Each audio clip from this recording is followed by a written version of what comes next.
भाई और बहनों, इस कलयुग की बिचली पीढ़ी में परमपिता परमेश्वर जी का विशेष आशीर्वाद, उनकी सतभक्ति का एकमात्र ट्रेनिंग सेंटर साध संगति। इस साध संगति से जुड़ना कोई छोटी बात नहीं है, क्योंकि साध संगति से जुड़े बिना आप और हम कभी भी गुरु की पहचान नहीं कर सकते, गुरु को परमात्मा के रूप में हृदय से स्वीकार नहीं कर सकते। कहने को तो दुनिया भर के पंथों में उन संतों को उनके शिष्य भी सतगुरु भगवान कहते हैं, परंतु मानता कोई नहीं है।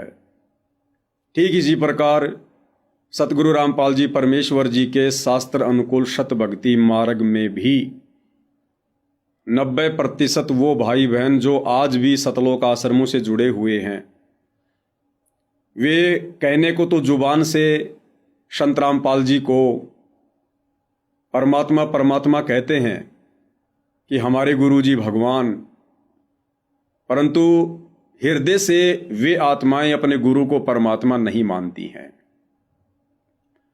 सतलोक आश्रमों से जुड़े भाई बहन, सतगुरु रामपाल जी का कलयुगी परिवार, ये लोग संत रामपाल जी को कबीर जी के रूप में हृदय से स्वीकार नहीं करते हैं।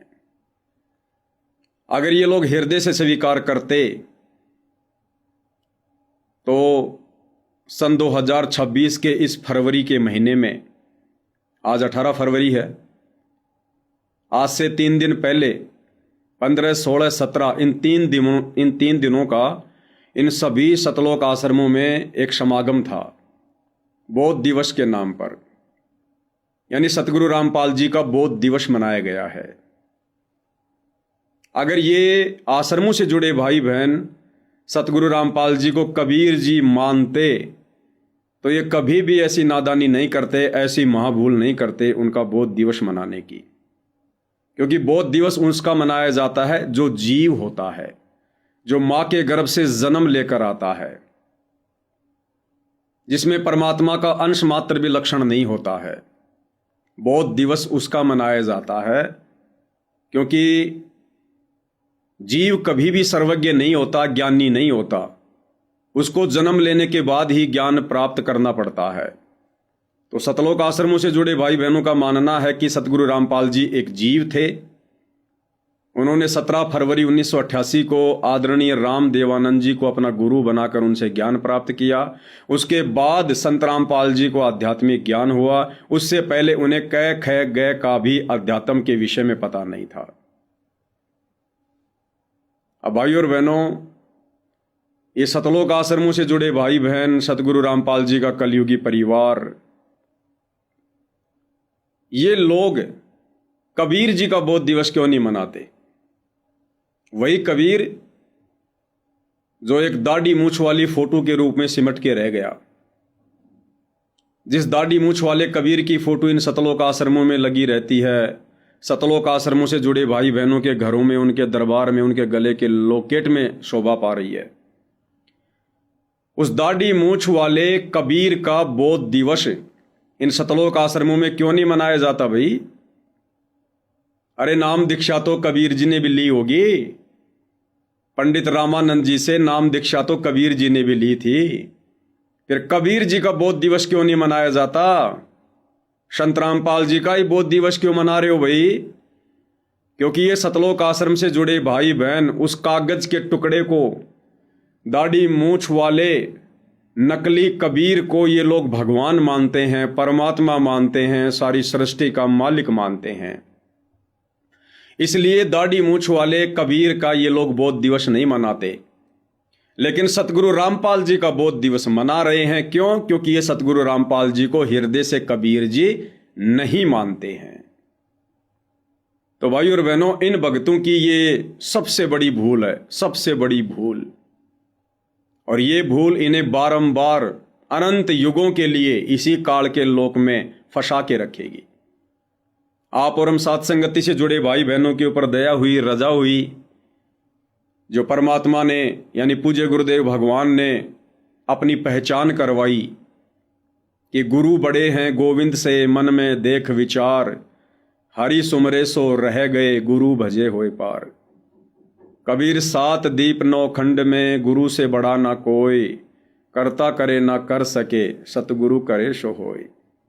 ना सतगुरु जननी जने, जाके माना बाप, पिंड ब्रह्मंड से रहित ना तीनों ताप। तो साध संगति से जुड़े हुए आप और हम सभी सत्सेवक भाई बहनों ने अपने गुरु को परमात्मा मान लिया, परमेश्वर मान लिया, सारी सृष्टि को उत्पन्न करने वाला मान लिया।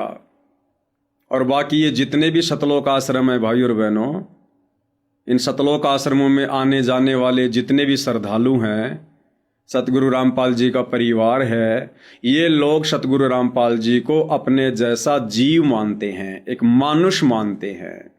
माँ के गर्भ से जन्म लेकर जेर में लिपट कर आया हुआ एक व्यक्ति मानते हैं, गांव धनाने का एक रामपाल जाट मानते हैं। जिस कारण से ये आत्माएं लगातार धोखे पे धोखा खाती जा रही है। और इन लोगों से जो भी जुड़ रहे हैं उनकी भी यही मानसिकता है। इन लोगों से जो भी जुड़ रहे हैं उन लोगों की भी यही सोच है, यही मानसिकता है कि सतगुरु रामपाल जी परमात्मा नहीं है। भाई जैसी संगत करोगे वैसी रंगत होगी।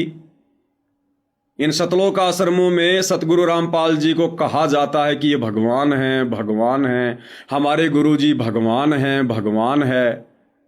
और 2 मिनट में ये अपने गुरु जी को 2 कोड़ी का जीव साबित कर देते हैं उनका बोध दिवस मनाकर।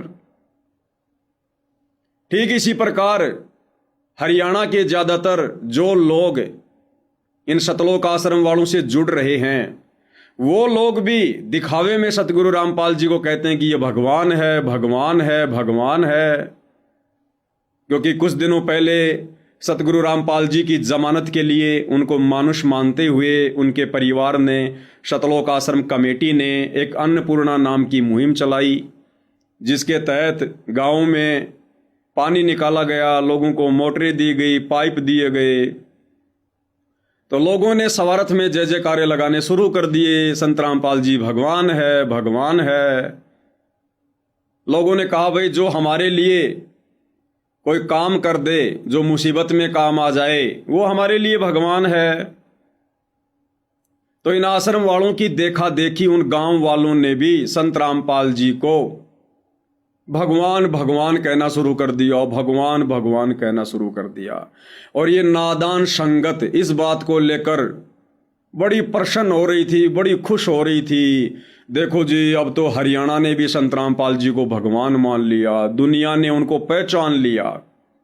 एक सतगुरु रामपाल जी का सांसारिक नाते में कलयुगी पोता है, विनीत दास उनका नाम है। वो जिस भी किसान सम्मान समारोह में स्टेज पर खड़ा हुआ, बस उसने तो एक ही बात तोते की तरह रटी रटाई बोली, मुझे तो सबसे ज्यादा खुशी इस बात की होती है, लोगों ने अपने भगवान को पहचान लिया, लोगों ने अपने भगवान को पहचान लिया।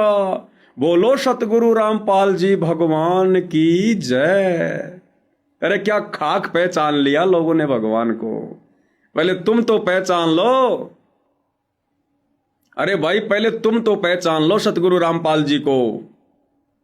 तो भाई और बहनों, ना तो सतलोक आश्रम वालों ने पहचाना उनको भगवान के रूप में, फिर देखा देखी ये गांव वाले तो उनको पहचानना ही कहां था। एक छोटा सा आपको एग्जाम्पल बता देता हूं।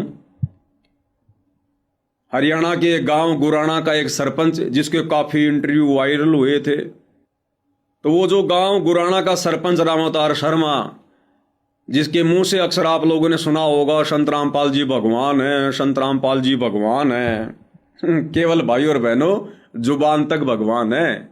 अरे जब भक्तों ने अपने गुरु को भगवान नहीं माना, जगत वाले कहां से मान लेंगे, कहां से मान लेंगे जगत वाले। तो इस रामावतार सरपंच का किसी आदमी ने इंटरव्यू लिया। अब वो कहते हैं ना भाई और बहनों की वाणी ही से पहचानिए कुटिल नीत की घात, अंदर की करनी की निकले मुंह से बात। तो सच्चाई भाई और बहनों छुप थोड़ी सकती है। कब तक मूर्ख बनाओगे संगत को, दुनिया से झूठा भगवान भगवान भगवान भगवान कहला कर। तो एक व्यक्ति ने रामावतार शर्मा जी का इंटरव्यू लिया। रामावतार शर्मा जी कह रहे हैं कि मैंने संत रामपाल जी को भगवान कहा। तो इंटरव्यू लेने वाला कह रहा, हाँ जी ये बात भी आई थी, हमने बहुत सुनी है कि आपने संत रामपाल जी को भगवान कहा। इस बात को लेकर भी काफी लोग आके आपके विरोध में आए कि भाई ये गांव गुराना का सरपंच संत रामपाल जी को भगवान क्यों कह रहा है। तो सरपंच साहब क्या कह रहे हैं? सरपंच साहब कह रहे हैं, मैंने वो भगवान थोड़ी कहा है जो सारी सृष्टि को रचता है। मैंने संत रामपाल जी को वो भगवान थोड़ी बताया जो भगवान सारी सृष्टि को रचता है। अरे तो फिर और क्या होता है भगवान? कह रहा है, हमारे हरियाणा में कहावत है, डूबते को तिनके का सहारा। अगर कोई तिनके का सहारा दे दे तो हम तो तिनके को भी भगवान कह देते हैं। तो भाई और बहनों, आपको हंसी आएगी। जिस सरपंच के मुंह से भगवान भगवान के नारे सुनकर यह संगत पागल हो रही थी कि हमारे गुरुजी को लोगों ने पहचान लिया, लोगों ने पहचान लिया, और हम लोग उस समय वीडियो बना बना के संगत को कह रहे थे, मूर्ख मत बनो, मूर्ख मत बनो, मतलब के बिना कोई नहीं प्यारा, सवारत के बिना कोई नहीं प्यारा। ये झूठे जय जयकारे हो रहे, झूठे जय जयकारे। काल तुम्हारा समय और क्षमा से बर्बाद करवा रहा है। तो राम अवतार जी क्या कह रहे हैं भाई, संत रामपाल जी कौन से भगवान है? बोला, मैंने ये थोड़ी कहा था कि ये वो भगवान है जो सारी सृष्टि को रचने वाला है। सुनिए भाई और बहनों, मेरा कहने का मतलब ये कई भाइयों कहते हैं रामपाल महाराज को भगवान कह दिया मन में। हाँ, यह बात भी आवे है। हाँ, यह बात मतलब बहुत सारी आवे है। इसके ऊपर आप क्या कहना चाहोगे? रामपाल महाराज को भगवान कहने का पीछे मकसद के है? हमने बुढ़िया पर जीवन का तजर्बा हो या जे या सुनी है, जो वह विपदा में दुख में काम आवे। एक मुहावरा भी आकर, डूबते को तिनके का सहारा। और डूबते ने तिनका फायदे नहीं, वो तिनका का सहारा अगर बाहर निकल जाए तो तिनका ही भगवान हो जाए उसका नाम। तो हमने यह सुनी, जो आपदा में दुख में विपदा में काम आओ वो भगवान ने होगा है। तो उस नाता हमें रामपाल महाराज ने भगवान कहा। हमने कदे यार को नहीं कही यू सृष्टि का रचनीय भगवान यू है। सृष्टि का रचनीय भगवान कौन है? अल्लाह है, भगवान है, यीशु है, वाहेगुरु है। इस चीज का तो आज तक बेरा है को नहीं, किसी ने भी को नहीं बेरा। इस चीज का तो आज तक किसी ने बेरा ही को नहीं कि सृष्टि का रचनीय भगवान कौन है। लो जी, इसने तो सबको फेल कर दिया। यो कह रहा है, मैंने संत रामपाल जी को जो भगवान कहा था ना, मैंने यो थोड़ी कहा था कि यो सारी सृष्टि को रचनीय भगवान है। और कह रहा है, इस बात का तो आज तक किसी ने बेराय को न्या कि वास्तव में सृष्टि को रचनीय भगवान कौन है। अल्लाह है, वाहेगुरु है, गॉड है, कौन है? बताओ, किसी ने नहीं पता। सतलोक आश्रम वालों को भी नहीं पता, संत रामपाल जी के बेटा बेटी भाई बंधु रिश्तेदारों को भी नहीं पता। इसने सबका जिक्र कर दिया कि इस बात का तो आज तक किसी ने बेराय को न्या कि सृष्टि को रचनीय भगवान कौन है। ये हैं आपके सरपंच साहब राम अवतार गुराना जी, जिनके मुंह से भगवान भगवान के नारे सुनकर आप जी पागल हो रहे थे कि हमारे गुरु जी को लोगों ने पहचान लिया, लोगों ने पहचान लिया। क्या खाक पहचान लिया? तोड़वा के संगत की मर्यादा साइड में हो गए। ले लो अभी से बतासे, ले लो प्रसाद। कर मैंने यो थोड़ी कहा था कि वो भगवान है जो सारी सृष्टि न रचने वाला है। कर दी बेइज्जती सूखी। कर लो भगवान के दर्शन।